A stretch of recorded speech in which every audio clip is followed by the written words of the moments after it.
Salut tout le monde, c'est David, bienvenue chez moi. Aujourd'hui, petite vidéo pour vous présenter une nouvelle petite corde à mon arc, si je puis m'exprimer ainsi.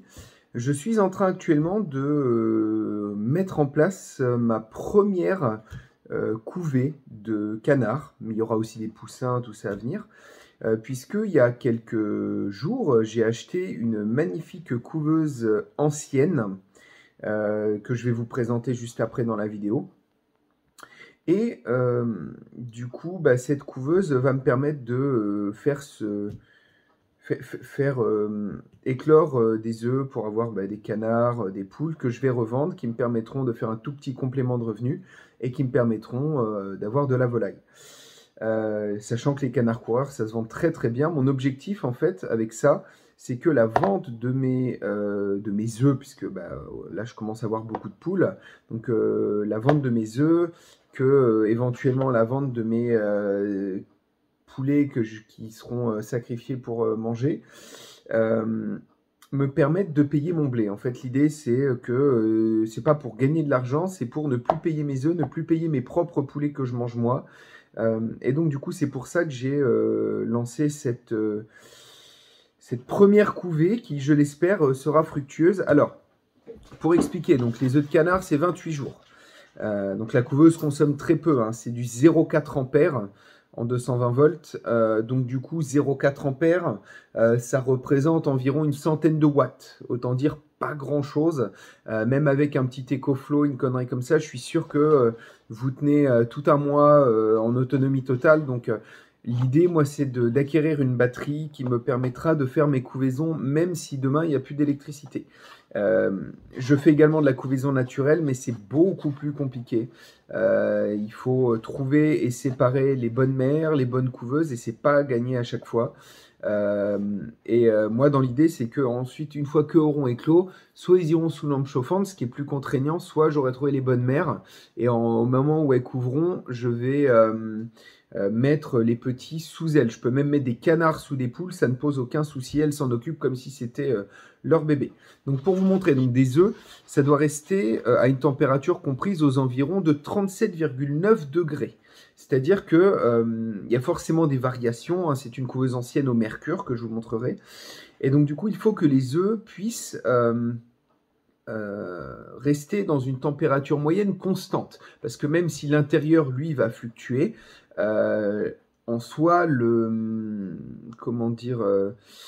en soi, les œufs, eux, vont pas fluctuer autant. Et donc, du coup, l'idée, c'est d'avoir une moyenne aux environs de entre 37,5 et 38,5, on va dire. Allez, en faisant une moyenne assez globale, c'est très bien, ça passe très bien. Et donc, du coup, j'ai mis à peu près une journée à régler ma couveuse, puisque c'est un réglage très précis. Le seul truc que j'ai du mal, c'est à maintenir une hygrométrie. L'idéal, c'est d'être... Bon, il faut être au-dessus de 45, ça c'est sûr. Moi, je suis à 60 dans la pièce, tout le temps. Normalement, il faut être entre 45 et 55. Je n'arrive pas à faire baisser plus. On est en Normandie, c'est relativement humide. Mais de ce qu'on m'a dit, ça ne pose pas de problème. Autre contrainte, et ça je pourrais pas vous le montrer, je vous montrerai la machine en elle-même, je ne pourrai pas vous montrer l'intérieur de la machine, sauf une fois que ça aura éclos et que ce sera libre, ça je vous le montrerai, c'est promis. Le problème c'est qu'en attendant, à chaque fois qu'on ouvre, on fait baisser en température, donc c'est compliqué. Les œufs, il faut également les retourner régulièrement, puisque si vous faites chauffer toujours plus du même côté, en fait, l'embryon va coller à l'œuf et ne pourra pas sortir le moment venu et pourra probablement mourir avant terme. Si je dis des bêtises, vous n'hésitez pas, hein, je débute, c'est à peu près ce que j'ai cru comprendre. Alors, ce que j'ai fait pour marquer les œufs, puisque j'ai aussi des œufs d'amis qui vont être mis dans la couveuse, des œufs de canard aussi, ne jamais mettre et œufs de poule et œufs de canard, vous prenez des risques. Et ne jamais rajouter d'œufs pendant la couvaison, parce que le fait de rajouter des œufs va faire baisser la température de la couveuse. Et donc du coup, ce que j'ai fait tout simplement, donc ce sont des œufs de canard coureur indien, et je vais vous montrer, hop, j'ai marqué un côté, ce qui fait que ça c'est mon côté jour, donc le jour il faut que je vois ça, et le soir quand je vais me coucher, je les retourne et j'ai mon côté nuit où il n'y a rien du tout. Ce qui fait que, voilà, ce sera beaucoup plus facile d'être sûr de n'avoir rien oublié et qu'ils sont tous dans le bon sens. Et en plus de ça, je me mettrai une alarme 2 fois par jour En réalité, ce sera quand je me lève, je les retourne, quand je vais me coucher, je les retourne. Il faut être assez rapide pour éviter que la couveuse ne baisse de trop. Mais bon, a priori, j'ai mon ami Virgile qui est celui qui m'a appris les bases, qui m'a dit que ça posait pas de problème. Voilà, donc là, j'ai 12 œufs qui ont plus d'un mois. Donc plus d'un mois, ça veut dire que ils peuvent encore prendre, mais les chances sont assez réduites. C'est juste que je n'avais pas encore ma couveuse.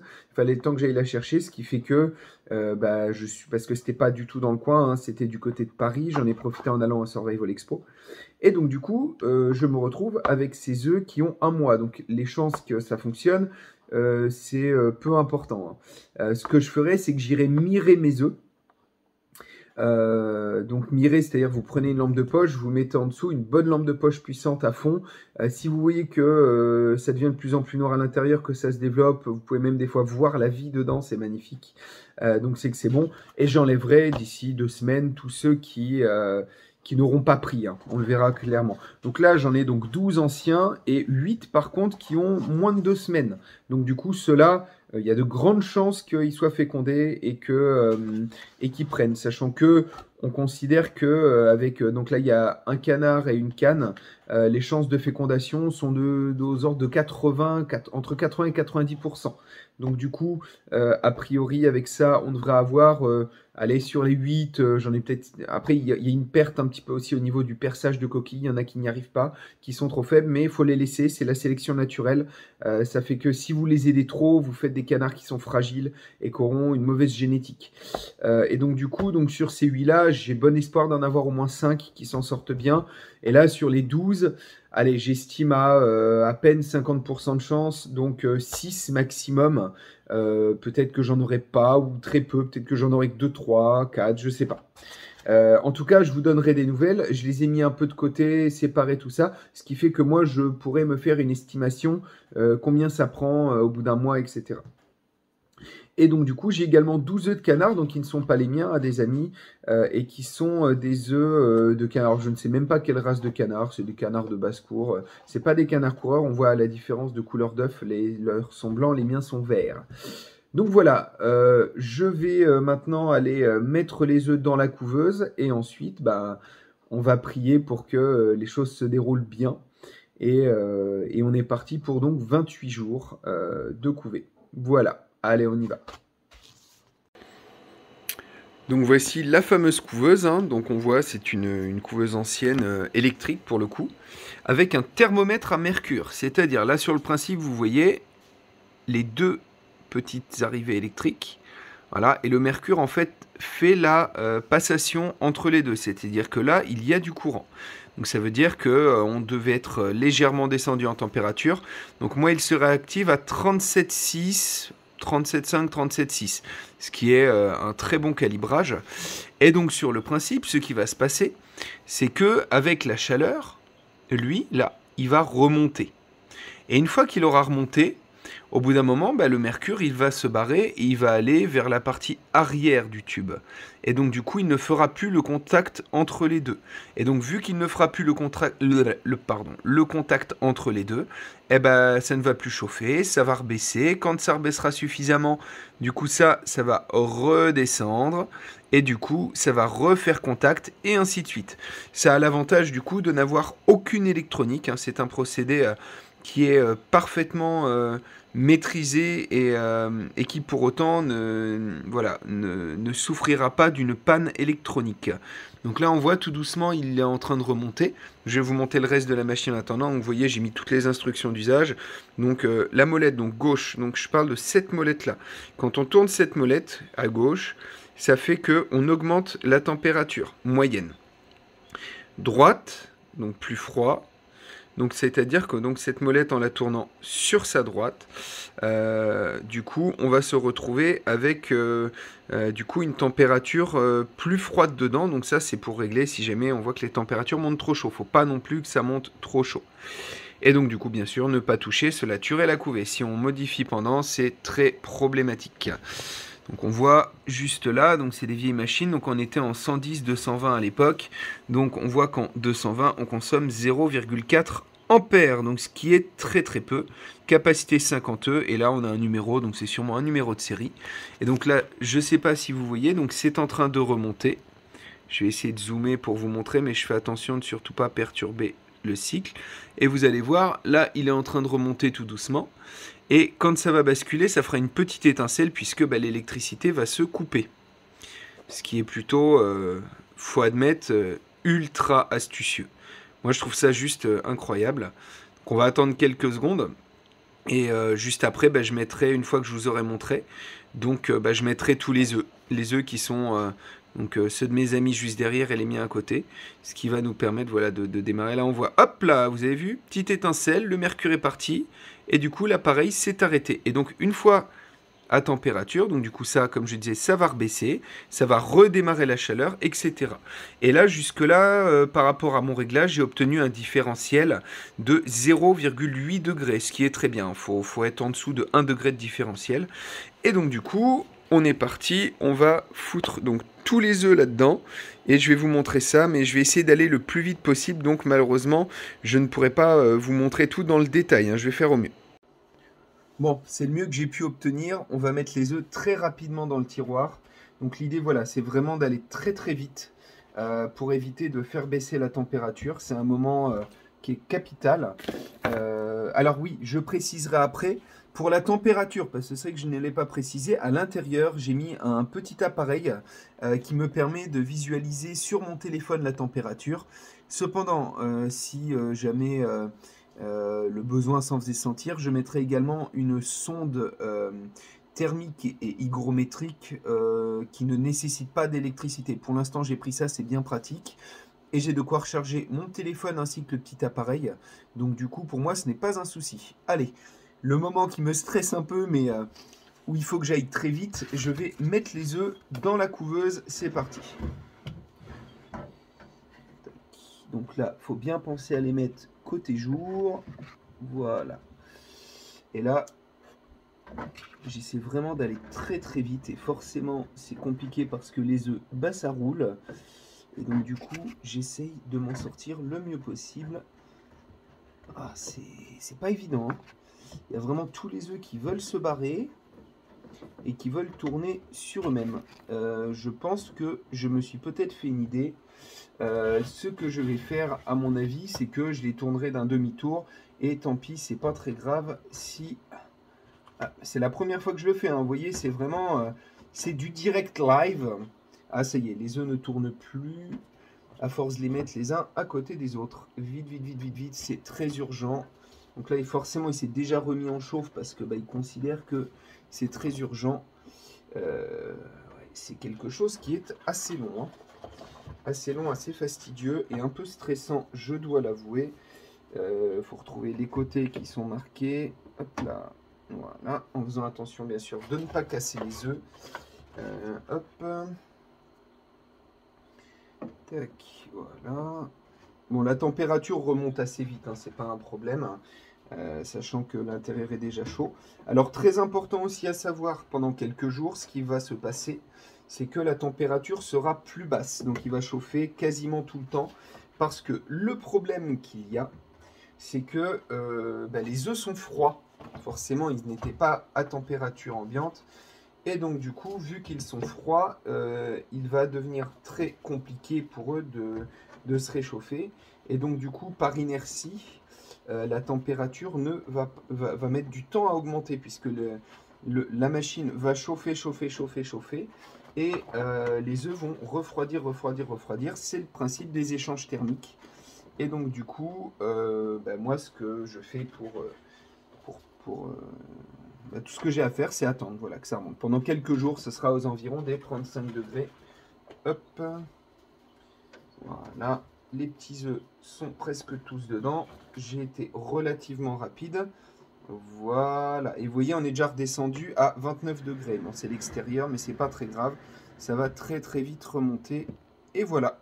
Tous les œufs sont rentrés donc dans l'appareil. Et maintenant, je vais vous montrer donc le logiciel avec lequel je regarde la température et l'hygrométrie. Tac, c'est parti.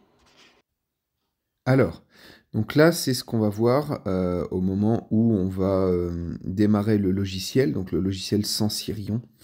Et du coup, ce qu'on voit donc sur la vidéo ici, c'est la température, l'affichage de température en temps réel. Alors là, c'est un imprimé écran, donc vous aurez quelque chose de fixe, mais en réalité, donc vous voyez la température qui est mise à jour toutes les 2-3 secondes, donc c'est vraiment très très précis et ça me permet de savoir en temps réel quelle est la température à l'intérieur.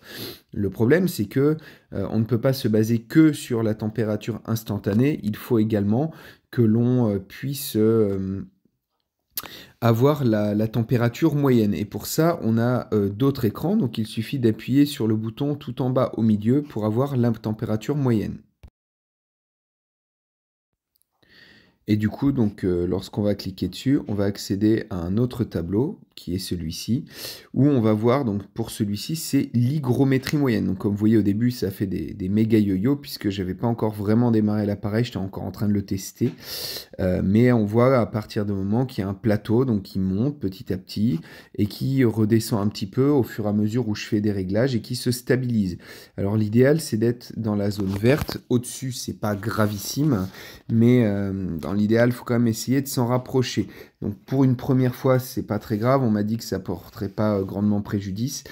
À l'avenir, il va falloir que je vois si j'ai pas la possibilité d'avoir quelque chose de plus stable. Et pour ça, il faut voir par rapport à l'hygrométrie moyenne de la pièce, est-ce que je ne mets pas d'eau et qu'on sert de l'hygrométrie moyenne de la pièce. Bref. Et là, on voit la température. Donc, on voit la mise en chauffe de l'appareil tout à gauche. Ça monte, ça monte, ça monte. Et après, il y a plusieurs essais. On voit Alors, les baisses soudaines, ça peut être dû à une ouverture de la boîte pour rajouter des choses dedans, des réglages, etc. Et on voit que après, j'essaye de régler. Donc, j'arrive sur un plateau assez haut et il a fallu que je redescende petit à petit. Et là, ça y est, j'ai réussi à stabiliser sur quelque chose de plat et de plutôt correct au niveau de la moyenne. Donc on voit, hein, une fois que c'est réglé, que c'est paramétré, les variations sont très très légères. Et donc on voit sur la partie droite que j'ai légèrement rebaissé parce qu'on était à une température moyenne légèrement trop haute. Mais là maintenant, ça y est, on a une température qui est convenable. Donc voilà, eh ben écoutez, je vous ai montré un petit peu le démarrage. Résultat, dans 28 jours, il y aura forcément des erreurs, des choses auxquelles je n'aurais pas pensé, des oublis. En tout cas, je fais au mieux pour ma première fois. Au pire, ce ne sont que des œufs. Les œufs de canard, moi, je trouve ça dégueulasse. Donc, du coup, je n'en mange pas. Ça ne me dérange pas d'en perdre. Il y en a plusieurs par semaine que mon pote peut me filer. Donc, je referai des couvées de temps en temps, en espérant vraiment apprendre de mes erreurs et me stabiliser petit à petit et avoir un élevage correct. J'espère en tout cas que ça vous aura plu. N'hésitez pas à laisser comme toujours un petit commentaire, un pouce vers le haut. Et pour ceux qui ont l'extrême gentillesse d'apprécier mes vidéos au point de les partager, chose que moi, je l'admets, je le fais rarement. Mais si vous pouvez le faire, ça m'aide beaucoup, beaucoup à faire diffuser. Et je vous remercie encore une fois et à très bientôt. Portez-vous bien. Ciao.